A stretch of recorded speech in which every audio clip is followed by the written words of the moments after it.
I have an opinion about The Final Destination.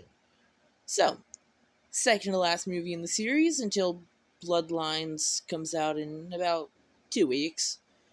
But yeah, the big premonition death scene of this movie was the McKinley Speedway, where like a car crashed and then the whole stadium started collapsing. But unlike other premonitions, there were some people who did make it out scot free. And yeah. And of course, in reality, there were people who made it out scot free who weren't supposed to, just like in every other Final Destination movie. And spoiler alert, no one survived. I almost said no one died. That would be a weird Final Destination movie if no one died.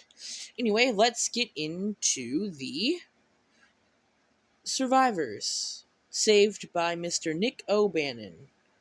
So, the list consists of Nadia Monroy, who was the first to die immediately as soon as they got out of the stadium. She was obliterated by a flying tire.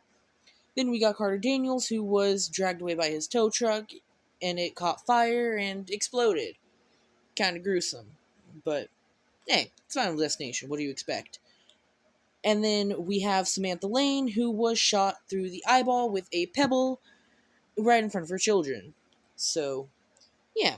And then we have Andy Cuser. I probably pronounced that last name wrong, but he was cut to pieces by a fence. Kind of looking like Swiss cheese afterwards. Probably just ruined Swiss cheese for some people out there. But, whatever. And then we have Janet Cunningham, who almost got drowned in her car in a car wash, and she also almost got her head decapitated by her sunroof. But her friend Lori Milligan saved her. And then we have Hunt Wynorski, who died by having his guts sucked out through his rear by a pool drain thing. And then we have Jonathan Groves, who was crushed by a hospital bathtub. And then George Lanter, who immediately after was hit by a speeding ambulance. And then we have Lori Milligan, who was the last survivor.